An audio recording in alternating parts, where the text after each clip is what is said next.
Estás escuchando Espacio Inversor con Pilay, el podcast de Pilay Uruguay sobre inversiones, educación financiera y actualidad. Buenos días a todos. Bueno, es un placer estar hoy con Martín Fernández de Bafirma. Me gustaría un poco que cuentes quién sos vos y cómo fue tu camino emprendedor. Bueno, muchas gracias Javier por la invitación. Yo soy padre de Lorenzo y de Maite. Me considero una persona muy optimista. Me gustan los desafíos grandes. Y bueno, en esa búsqueda de desafíos grandes y resolver problemas, siempre fue buscando innovación y creo que mi camino emprendedor comenzó desde muy pequeño en la barraca de mi abuelo. Yo me pasaba las tardes ahí, entre la barraca de mi abuelo y la tienda de textiles de mi abuela que quedaba enfrente. Y de niño comencé vendiendo pulseras, salía en bicicleta y hacía pulseras con la lana de mi abuela. Y creo que desde ahí, de haber crecido entre comercios, empezó un poco el gen emprendedor. Años después hice carreras de tecnología, estudié programación en la RT y a los 20 y pocos de años, con uno de mis actuales socios en Bafirma, luego de haber trabajado juntos, abrimos una empresa para vender servicios de desarrollo. Ese quizás fue el primer emprendimiento formal, ya en lo que hago hoy en día, en lo profesional. Y desde ahí hasta Bafirma, bueno, pasaron como 4 o 5 emprendimientos distintos, varios vinculados a ciberseguridad, que es el foco de Bafirma hoy en día. También tuve algún emprendimiento de logística, de ciberseguridad, de servicios, y bueno, con altos y bajos, y desde allá hace 5 años en Bafirma. Y dos cosas ahí con Bafirma. Me gustaría un poco saber cómo surgió el nombre, ¿tá? Y por el otro lado, que cuentes un poco qué es Bafirma. Bien, te cuento primero qué es Bafirma. Bafirma es una plataforma tecnológica que apunta a ayudar a las empresas a resolver la firma digital y la identificación digital de personas en sus canales digitales. Básicamente es un software que puede ingresar un usuario desde el navegador, que lo usan típicamente empresas que necesitan resolver la firma de un contrato, de un acta, de una orden de compra, de un préstamo, por ejemplo. Entonces va apuntado a eso con un foco en lo que es la ciberseguridad, con un foco en lo que es el marco regulatorio, que sea legal para las distintas industrias. No todas las industrias tienen las mismas necesidades, entonces apuntamos a cubrir las necesidades de forma transversal a las industrias y con un foco muy grande en lo que es la experiencia de uso. Bafirma nace con ese gen, entendiendo que hay una complejidad muy grande en el equilibrio entre lo que es la seguridad y la experiencia de uso, que no hayan fricciones, y lo que es puntualmente la firma digital es muy grande o mayor aún. Entonces nace de esa necesidad y el nombre fue como muchos nombres, tormenta de ideas, buscar dominios, y buscamos que sea en aquel entonces un nombre que quede fácil en la cabeza, y en aquel momento fue más apuntado al consumer, al usuario final. Entonces el Bafirma es como ahí va firmado. Hoy en día el foco está más en las empresas, pero en aquel momento cuando nació pensamos más en los usuarios finales y de ahí es que sale el nombre. Y el isólogo que te lo está viendo ahí en la remera, que por ahí sí quería mostrar un poco, no tiene sé una si particularidad. Se ve, me vine corporativo. El logo tiene que ver con lo instantáneo. El isotipo mezcla lo que es la punta de un cincel, de los de antes, Sí. con el puntero del mouse. Es la convergencia entre lo digital y lo analógico, que casualmente, o no es casualmente, es donde estamos conviviendo hoy en día. Hoy nuestro principal competidor, yo lo digo a clientes y en muchas charlas, es el papel. Entonces, hoy en día tenemos que convivir entre firmar algo digitalmente con que también en algún lugar de pronto te lo piden en formato papel. Y eso todos sabemos que pasa hoy en día, o que todavía hay muchos documentos que no se pueden digitalizar. Entonces, seguramente, más años para adelante, no sé cuántos, va a ser todo digital, así como mucho antes fue todo en papel. Hoy estamos en los dos mundos y por eso es el isotipo. Perfecto. Y ahí, ¿cómo fueron los comienzos de la idea esta? ¿Cómo surgió? Y también me gustaría que nos cuentes cómo fueron esas sensaciones con los primeros detractores que tuviste de tu idea. Sí. La idea comenzó en mi antiguo trabajo. Antes de emprender, estuve un periodo entre un emprendimiento pasado y el actual. Tuve un periodo como consultor, trabajando para la agencia, para la GESIC, la Agencia de Gobierno Electrónico, y en la gerencia de lo que es la identificación y firma digital. Entonces ahí estaba la intersección justamente de esto, de lo regulatorio y de las tecnologías, y día a día me topaba con problemas de usuarios que no entendían bien cómo utilizar la tecnología que hay hoy en día, o que le presentaba demasiadas dificultades para poder firmar con la cédula, por ejemplo, para instalar drivers, conceptos que para un técnico es un poco más sencillo, para un usuario, digamos, un ciudadano de a pie es más complicado. Y también me topaba todos los días con llamadas de empresas, consultando, che, necesito usar firmas digital, o me enviaron este documento, ¿tiene validez? ¿No tiene validez? ¿Qué diferencia hay con una avanzada, con una firma simple? ¿La firma de Paraguay vale, la de Brasil? Un montón de preguntas que dije, bueno, acá hay un problema, por lo tanto, habría que ver cómo trabajar una solución para este público. Y eso fue lo que me llevó a focalizarme en el sector privado, puntualmente en industrias como es la financiera, salud, tecnología, empresas de servicios, que tienen a diario este tipo de problemas. Y ese fue el puntapié inicial, lograr una plataforma, una solución que haga foco en la experiencia de uso. Lograr que una firma, en el ideal, en un solo clic, te dé las máximas niveles de seguridad. ¿Y cómo llegaste ahí el tema de los detractores en el sentido de que es complejo, viste, generalmente tener el pincha globo Sí. con la idea? Sí. Mira, Javier, la verdad, no nos pasó tanto los detractores. Fíjate que cuando comenzó la firma, yo la fundé en 2021, enero 2021 formalmente, en pandemia. Linda época. Sí, fue una decisión compleja, pero un contexto, imagínate, plena pandemia, hay una necesidad muy grande de esto, entonces plantear que alguien te diga, esto no va a funcionar, es una mala idea, no era tan común. De pronto, los detractores podían venir desde el lugar desde Uruguay, o desde cero vas a hacer una empresa donde ya está DocuSign, por ejemplo, que cotiza en bolsa y es muy conocida. Fíjate, ¿te parece competir con esos monstruos? ¿Cómo vas a hacer? De pronto venía más por ese lado, personas que, bueno, podían llegar a dudar más, o bueno, que proyectan miedos que tienen el emprendedurismo en las ideas que traes. Y ahí, ¿vos te acordás en este camino de emprendimiento de que lanzaste, por ahí la decisión más difícil que tuviste que tomar? ¿O alguna compleja? Una pregunta Compleja. para escarbar. Sí. Y Pues quizá... Sí. Perdón. A ver, porque viste que uno por ahí al principio está, aparte de decir, ok, arranco y le pido por ahí, no sé, a familiares como para comenzar, plata tengo que poner, si en algún momento vino el tema de algún fondo que uno piensa decir, ok, que me ayuden, viste, todo ese tipo de decisiones que por ahí uno lleva, y sobre todo en la soledad de mando, como es tu caso que estabas liderando. Sí. Todo eso que nombrás pasó, todo eso pasó. Quizá la más difícil ha tenido que ver con puntos de inflexión. Viste que a veces llega una decisión que vos sabes que luego que la tomes nunca va a volver a ser lo mismo que antes. Para bien o para mal, pero esa es la realidad. Sabés que va a haber un cambio que, bueno, hasta ahí fue una etapa. Y esas decisiones que me han pasado en Bafirma ya algunas veces, en general han tenido que ver con el core, ¿no? Con lo que es la gente, con ingresos o salidas de personas importantes para el equipo.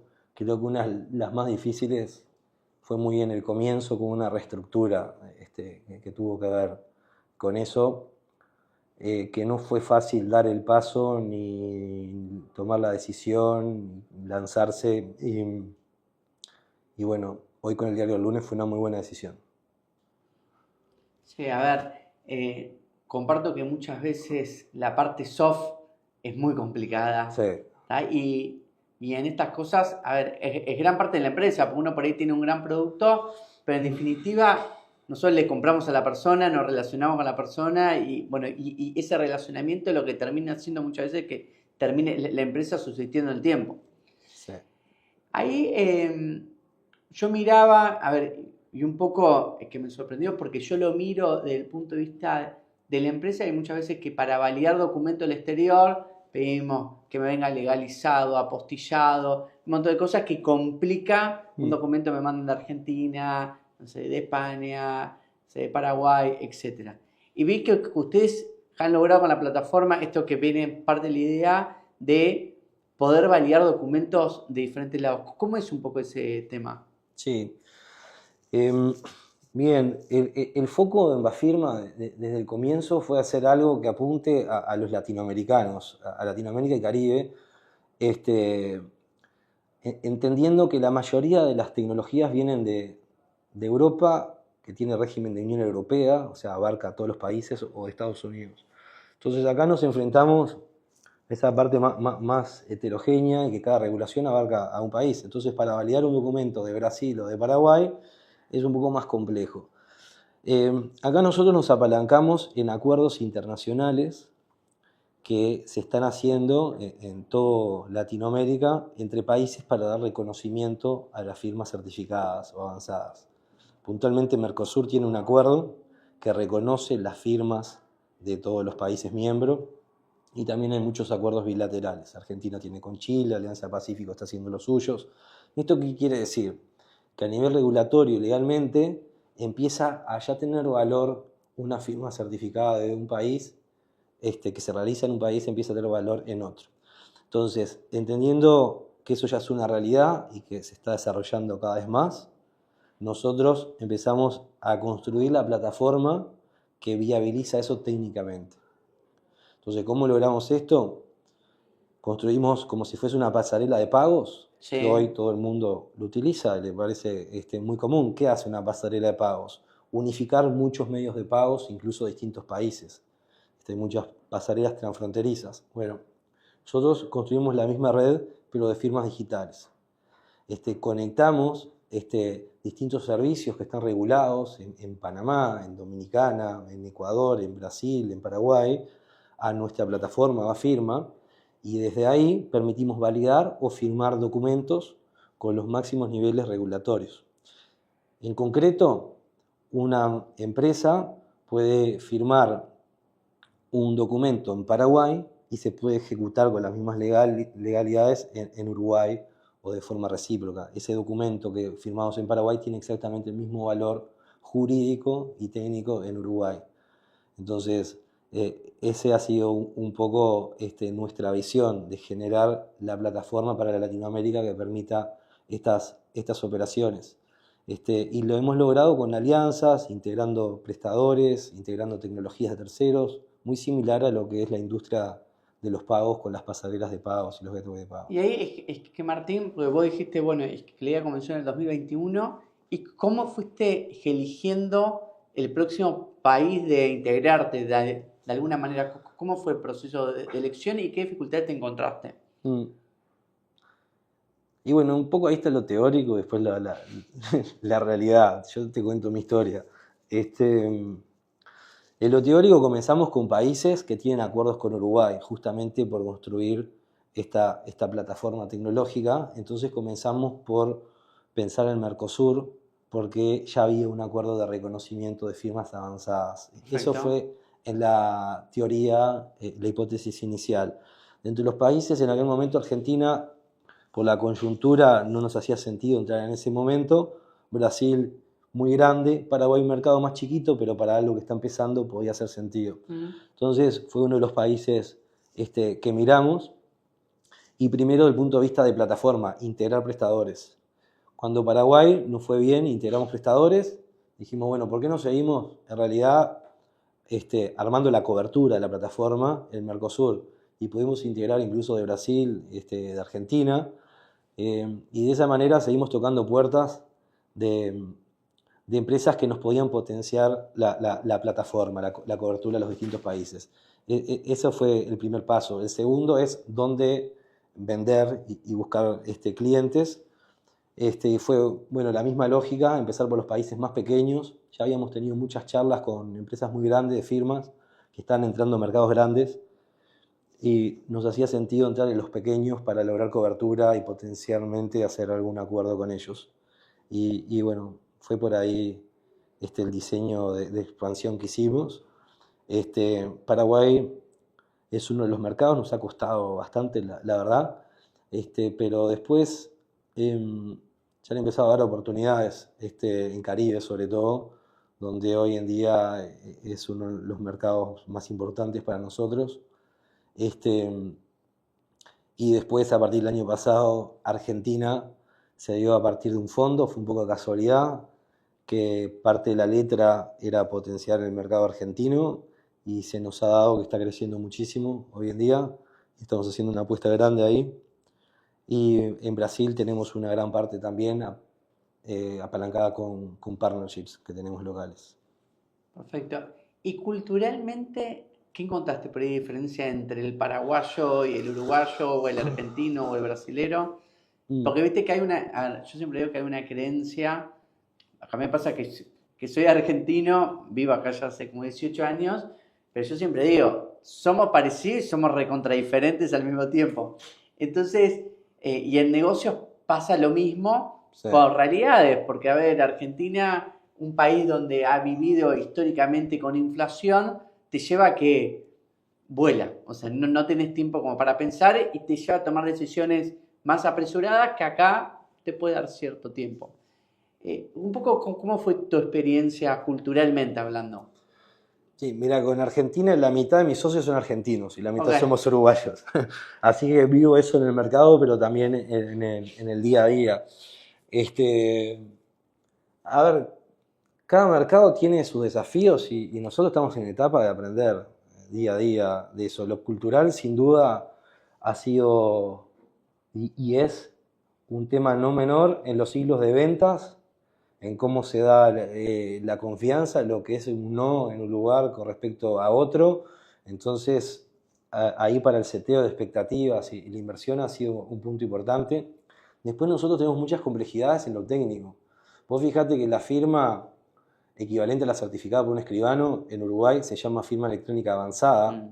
En Argentina se llama firma digital y la electrónica es la firma común. Electrónica y digital, fíjate, prácticamente lo mismo, pero te cambia. En otros países cualificada. Entonces, en Latinoamérica, cada país ya necesitamos hacer un proceso de tropicalización de la plataforma para ciertos nombres que se utilizan, ciertos flujos que son distintos, donde validamos identidades. Bueno, hay un montón de cuestiones que las tenemos que adaptar.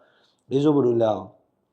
Después, acá en Uruguay, la verdad, tengo emociones encontradas. Es un país que tenemos una base de clientes grandes, pero que es todo lento realmente en lo comercial.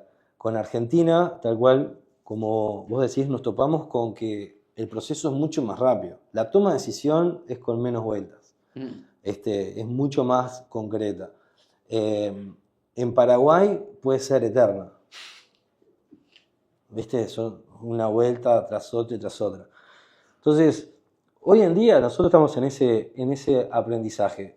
Muchos advisors nos dicen hacer foco en un país, lo estamos haciendo en los mercados que nos está traccionando más y de forma más eficiente, pero todavía, te digo la verdad, nos cuesta decirle que no a oportunidades que vienen un poco de otros mercados, y cuando llegan intentamos aprender de eso. ¿Cómo validás, Martín, el lanzamiento de nuevas usabilidades en el mismo sitio? Que por ahí, a ver, hasta cambio de un botón de lugar o etcétera. ¿Cómo se han manejado en la historia de ustedes? ¿Cómo te manejaste vos? A ver, todo lo que entra en nuestro roadmap tiene mucho que ver con la necesidad que expresa el cliente.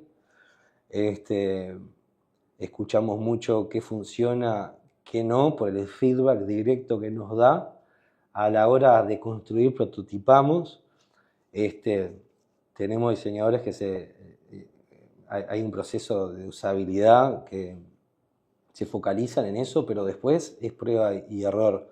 Tomamos feedback continuo de los usuarios y de los clientes. Por ejemplo, tenemos encuestas NPS, terminás de firmar, te dice qué te pareció del 1 al 10 el servicio.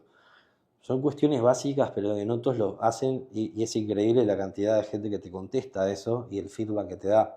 Entonces, al momento de solicitar la firma, hacemos lo mismo. Los canales de soporte, consultamos cómo le fue, vemos si quedaron abiertos o cerrados los tickets y de esa forma vamos ajustando. Errores hemos hecho 1.000.000 y un detalle que a veces cambiás y que no pensaste tanto en la usabilidad o el programador pensó que estaba cubierto y después lo vemos cuando empiezan a caer las quejas y ahí actuamos rápido, ajustamos rápido. Está bien. Ahí vos notás que hay un tema también generacional que les pega, porque viste que uno piensa a priori que está mucho más adepto a este tipo de tecnología, no sé, menos 40, ¿tá? Y más 40 quiero papel. ¿Se han encontrado eso en alguno de los mercados puntualmente o no? Y la realidad es que sí, no sé si es menos 40 o más 40, pero que todavía hay personas más resistentes a lo digital. Sí, de hecho, como te decía hoy, competimos contra el papel. Es increíble la cantidad de empresas que te encontrás con procesos de onboarding de empleados y que están firmando en papel la entrega del uniforme, el código de conducta, el contrato. Que bueno, capaz que cuando es 1, 2, 3, pero empezás a generar volumen, a archivar eso, y bueno, se genera eso. Acá dentro de todo, menos. Nos pasan clientes en otros países que firman en digital, pero el apoderado de la empresa de repente está en una franja etaria, como vos decís, que dice, bueno, el digital sí, pero imprimilo porque yo lo voy a firmar en papel. Eso todavía nos encontramos. Cuando es 100% en papel, no llama tanto la atención a nosotros, es un lindo desafío. Lo que todavía nos cuesta es cuando digitalizan, pero quieren mantener el papel también. Pasarlo digital a imprimir, ¿entendés? Eso, la verdad, llama un poco más la atención. Pero a ver, se resuelve fácil cuando trabajan en papel. Cualquier empresario, nosotros le vendemos a empresas. Cualquier empresario quiere ganar más y gastar menos.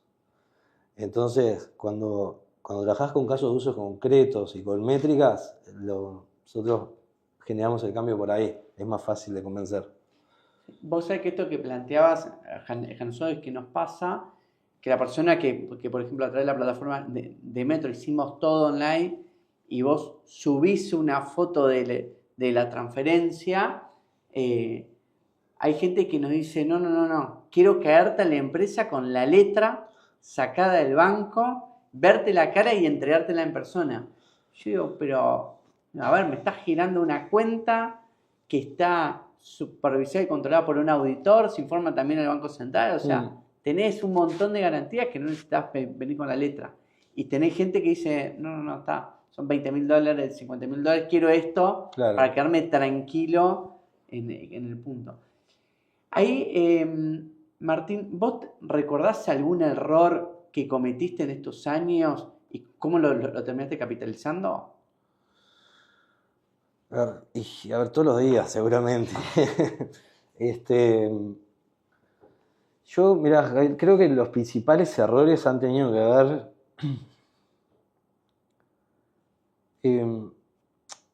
no aprovechar tanto la experiencia de otro, capaz. Sobre todo en otra época biológica, que hay como una mezcla en que necesitas, o al menos yo, chocar contra la pared, pero también hay que escuchar cuando te están dando un buen consejo, o de repente un empresario que está en un rubro similar o que ya ha pasado ciertos desafíos. Entonces, no sé si errores grandes así, pero pueden haber algunos con era, un buen consejo que están dando y de repente no confiar tanto. Creo que ahí puede haber un juego de ego a veces en ciertas cosas, que es algo que yo en particular creo que tenerlo controlado y manejado siempre te trae muchas mejores cosas y, y quizá errores puede ser que hayan venido por ahí en algún momento y el aprendizaje ha sido eso, escuchar más, siempre creer en lo de uno, pero la experiencia, ¿viste? Yo tengo un mentor que siempre nos dice, un advisor, aprovecheme que yo vengo del futuro. Pero hay cierta verdad en eso, entonces aprender a escuchar, creo que fue un error en el pasado que lo estoy capitalizando mucho más hoy en día. Está buen consejo. Ahí uno ve a nivel mundial y ya te encontrás en algunos países donde ya se habla de que el blockchain o tecnologías de este tipo están empezando a reemplazar a los escribanos en ciertas cosas. ¿Vos ves que hoy Bafirma va en ese camino también? No, a ver, siempre la tecnología, tiene como mala prensa a veces, Sí. en que nos va a dejar, cada revolución, nos va a dejar sin trabajo, o siempre viendo la parte negativa de, en definitiva, las herramientas, porque es una herramienta. Yo creo que la herramienta no es lo que nos va a dejar con o sin trabajo, sino qué tan apto vas estando para utilizar eso y para subirte al cambio, ¿no? Entonces, Bafirma puntualmente con los escribanos, no, está lejos de que vaya a dejar sin trabajo Bafirma o la firma digital, concretamente. Creo que facilita el trabajo. Creo que incluso las normativas están incluidos en cada charla, en la parte regulatoria también. Esto es una herramienta más, que el primero que entiendo yo que se ve beneficiado es el escribano, justamente para optimizar su trabajo y que se lo facilite. Y siempre va a haber más cosas en donde poner cabeza y generar valor. Sí, yo, a ver, la reflexión un poco que hago esto, que genera una preocupación también con la inteligencia artificial y todo esto de muchos empleos, yo creo que va a estar centrado más en la capacidad de la persona de poder hacer cosas, ¿tá? Si yo soy un escribano, un abogado, un administrador de empresas y vos me agregás valor en lo que me estás dando, es algo que la inteligencia artificial no lo va a poder hacer, porque pasa en la creatividad de la persona o la creatividad del escribano de cómo redactar tal cosa o tener tal otra, que muchas veces es tan copiable, porque depende de la necesidad del cliente que tengamos del otro lado. Ahora, yo mirando un poco el caso de Bafirma en general, creo que sí, al usuario por ahí le estaría agregando un montón de garantías, porque hay veces que no está dispuesto a hacer, no sé, una certificación de firma de un documento. Entonces esto agrega una cierta seguridad a él que no la tendría de otra manera. Ahí, Martín, ¿vos te acordás algún consejo que te han dado en tu vida, que puede ser que lo aplicaste solamente a nivel personal, pero que te ha servido mucho? ¿Algún consejo en mi vida? Sí, mi abuelo tenía una frase mi abuelo paterno, que no lo conocí, pero me la repetía a mi padre, entonces, y ahora se la repetirá a mi hijo. Siempre me decía, no hay enemigo chico. Mi abuelo del campo, del interior, y siempre repetía eso a mi padre, que yo antes no lo entendía tanto, pero después empezás a chocar, que tiene que ver un poco con estas cosas de no subestimar ciertas cuestiones, de escuchar a ciertas personas, de entender que puedes encontrar valor en todos lados, tener cierta apertura. Y siempre me ha resonado en la cabeza y creo que la aplico en el día a día. Ahí, mirando un poco que la historia de Bafirma, he visto que han recibido apoyo de de Ande, han participado en cosas de ANI, etcétera, que ahí tenemos un aspecto en común con nosotros que nos hemos participado en concursos de ANI. Pero me gustaría que cuentes un poco cómo fue esa experiencia, ¿está? Desde el punto de vista del emprendedor, que muchas veces duda de decir, que ¿vale la pena presentarme algo de Ande o no? Sí, mirá, bueno, tiene que ver con esto. A ver, Ande, nosotros en nuestro comienzo, toda oportunidad y todo lugar donde podés encontrar un apoyo, vamos y lo buscamos. No hay apoyo que sea poco. Acá en Uruguay tenemos subsidios, y eso es algo increíble. O sea, tenés organismos que te están prestando o te están dando cosas para ayudarte en la construcción de tu empresa. Ande ha sido uno de ellos, y bueno, hemos tenido apoyos de muchísimas organizaciones y personas.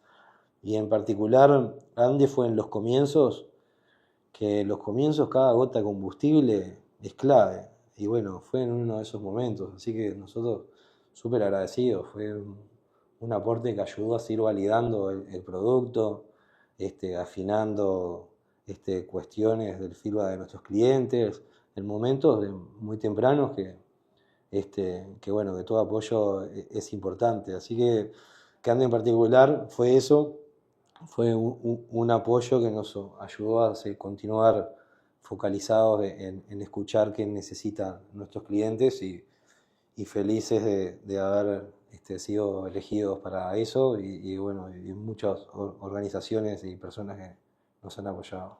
¿Y ustedes cómo logran? Porque, a ver, explicabas hace un rato, están principalmente centrados en el canal B2B, o sea, de vender las empresas, Sí.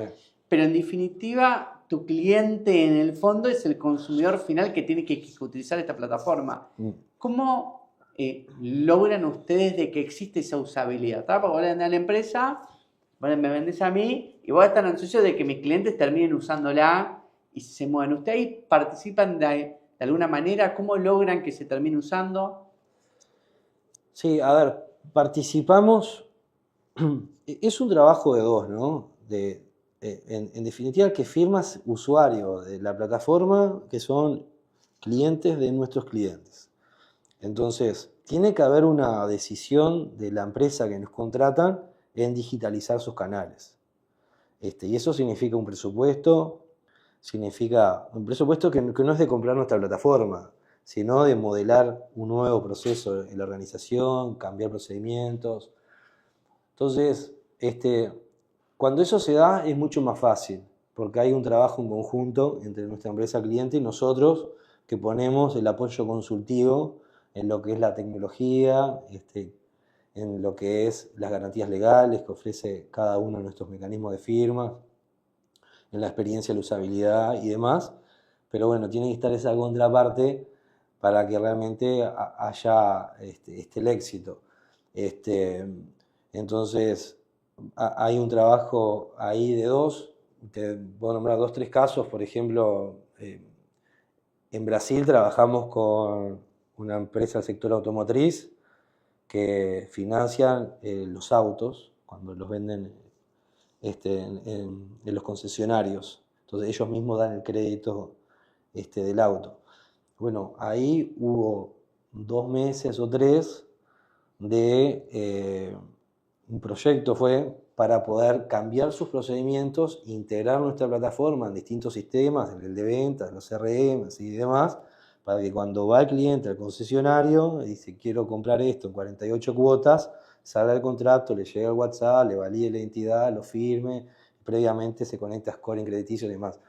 Bueno, eso hay una intención clara de la empresa en ir por ese camino. Entonces ahí trabajamos en conjunto.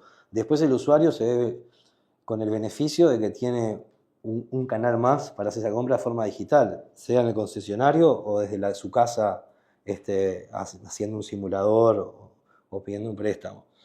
Entonces, bueno, trabajamos muy de cerca, primero con la empresa y buscando que haya esa intención, trabajar lo que es la transformación digital de los distintos procesos en sus distintos canales. Después, sí, hay feedback, como te decía, NPS, feedback que nos dan nuestros clientes y se ajustan los procedimientos.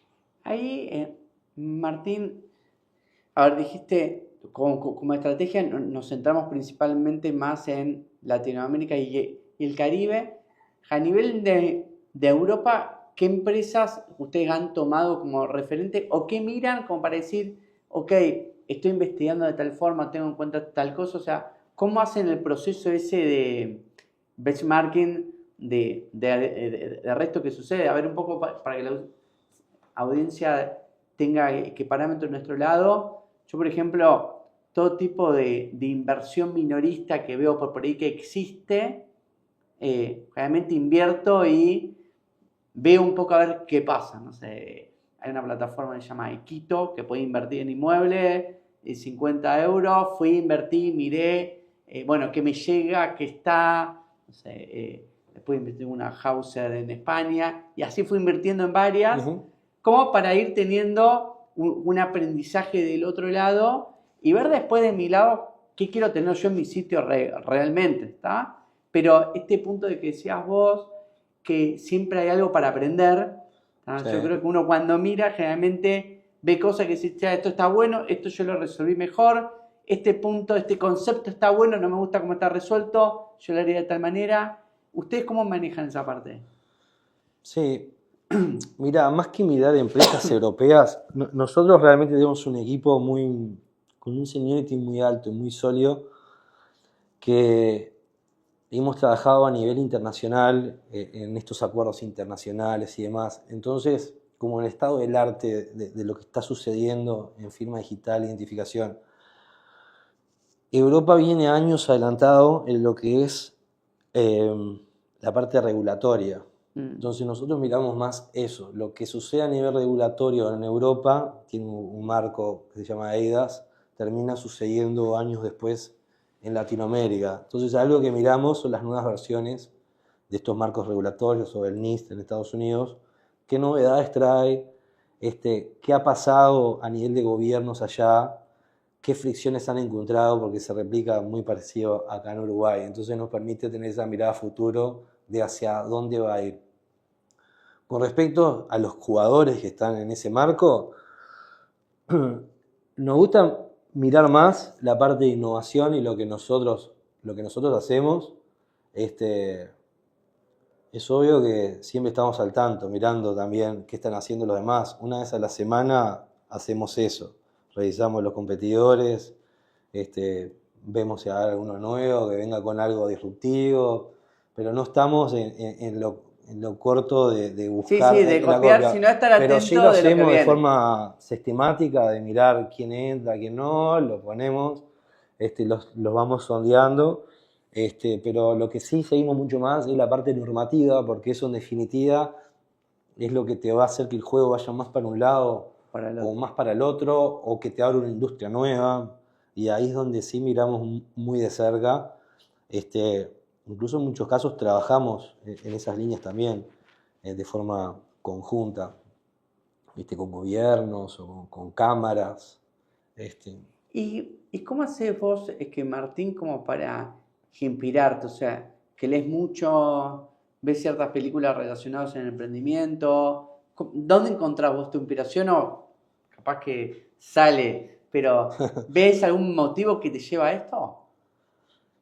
Sí, yo creo que es un poco de la observación, de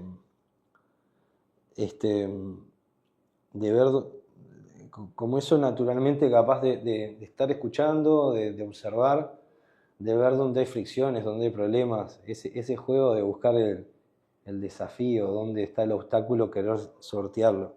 Que quizás siempre fui mega así, la inspiración puede venir de eso, de dónde surge esto no se puede hacer, o el problema cuando te topás con eso en lo práctico, quererlo resolver de alguna manera. Eso creo que es ya como una forma, un sistema que alimenta como el hambre de construir y, bueno, y generar cosas. Y después la curiosidad, todo esto de ver qué hace Europa, las normativas, y bueno, en particular mi industria, es mucho como lúdico, es por curiosidad, es por por ver qué nuevo hay, hacia dónde van las cosas, un poco de eso. Encontrarme el otro día, te hago una breve anécdota, pero hace poco tuvimos el Punta Tech, y en un momento me siento en un living, ya después de muchas horas parado, hablando, la garganta seca, en uno de esos livings que no había nadie, había una persona en la otra esquina, así. Yo me siento, acá está uno de mis socios, y cuando lo veo solo, me acerco, le doy la mano, le digo, ¿cómo andás? Martín Fernández, ¿vos qué hacés? Y me dice, soy fulano de tal. Y digo, ¿y a qué te dedicás? Trabajo en firma digital. Bueno, uno de los fundadores, un competidor muy grande argentino, nuestro. Entonces, fue muy gracioso, no es muy común en nuestra industria firma digital. Y la anécdota a la que voy es la inspiración va en la curiosidad, en eso, en querer escuchar, en querer hablar. Y bueno, estuvimos hablando horas. Yo en particular en la industria creo que tenemos mucho más para construir en conjunto que para estar peleando una chacra por otra. La industria crece a un ritmo de un 30 y pico % anual, un crecimiento de industria en esos números es muy vertiginoso. Como te decía, el papel sigue siendo el principal competidor, entonces tenemos mucho más para construir en conjunto en las alianzas, para que de pronto cambien ciertas normativas que generen más volumen aún, que en andar peleando. Y la inspiración va por ahí, en esa curiosidad, en esa búsqueda. Y ahí, a ver, como para ir cerrando, viste que existe una duda que le pasa un poco a todos, que decir, ¿soy más una persona para estar en relación de dependencia o soy más una persona para emprender con todo lo que significa? ¿Qué características crees vos que tiene que tener alguien que decide emprender? ¿Tá? Porque yo siempre digo que uno es más lo que idealiza de lo que pasa en los primeros años complejos. Contá un poco eso para que la gente también entienda lo que significa dar ese paso. Sí, mira, yo tengo 39 años, mi primer emprendimiento formal fue a los 22, creo, 23. En aquel momento no había tanto hype como ahora, viste que ahora todo es emprender.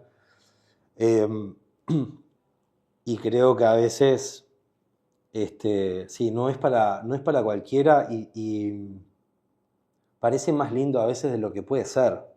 La verdad que cualidades para que poder persistir en el tiempo, bueno, tiene que ser eso, ser una persona perseverante. La mayoría de las cosas van a ser complejas, sobre todo al principio, salvo casos muy mínimos, ¿no? Pero bueno, es todo el tiempo estar chocando con complejidades. Está de moda el de resiliencia, pero es una realidad. Tenés que ser resiliente. Creo que hay que tener un grado de optimismo muy alto para que cuando todo va mal o te encontrás con muchos nos, poder seguir yendo adelante. Te estoy diciendo cosas que me han pasado a mí y cualidades que me identifico para pasar en eso. Y bueno, la perseverancia, el optimismo y la verdad yo creo que no, está suena como un poco sexy, pero podés hacer muchas cosas emprendiendo desde adentro de una empresa también. Y puede estar igual de bueno y quizá más contenido. Emprender no es para todas las personas, no es para todo el mundo. Para mí, cualidades que tenés que tener, tenés que hacer lo que otros no hacen, en determinado momento, tenés que hacer lo que falta hacer, lo tenés que hacer vos, tengas la aptitud o no te queda otra, y si no lo tenés que aprender. Y en eso, en ese proceso, tenés que aprender a sobrevivir también, a mantener tu estado mental, y bueno, todo eso no es para cualquiera, tenés que estar muy centrado, trabajar mucho, al menos como me pasó a mí, en vos mismo, y bueno, para que se dé todo eso realmente te tiene que apasionar. Si no, Claro, no si tiene no es muy sentido. difícil. No tiene sentido. Y ahí esto que planteas vos, a ver, yo me acuerdo los primeros años cuando lanzamos Fideicomiso Campera Pilay, al principio de todo, claro, obviamente no teníamos una persona de atención al cliente, teníamos solamente recepción, por ahí venían comentarios o cosas, etcétera, uno contestaba, porque Claro. yo miraba que llegaba y digo, está ok, no le quiero contestar yo medianamente rápido, venía algún cliente, voy y atiendo, me ha sucedido que hay fotos de situaciones, no sé, se quemó una lamparita, tráeme cambio, o sea, Claro. un montón de cosas que uno se vuelve multifacético porque es lo que necesita la empresa en ese momento y por ahí no sos el mejor, pero necesitas llevarlo porque no te puede dar el lujo de gastar en ciertas cosas. Así que bueno, Martín, la última pregunta como para cerrar, si vos tendrías que dejarle algún consejo para tus hijos, para el día de mañana cuando te escuchen, ¿tá? Si te tenés que acordar de mí, como dijo en su momento tu abuelo, ¿qué consejo le darías? Que escuchen adentro de ellos. Eso. Que escuchen adentro de ellos y sigan ese instinto, que confíen en ellos. Le daría eso, confianza, que confíen en lo que sienten y que den para adelante. Bueno, muchas gracias a todos, un placer este nuevo podcast. Este episodio fue auspiciado por Nespresso. Disfruta de momentos únicos con el mundo Nespresso y toda la variedad de sus cafés.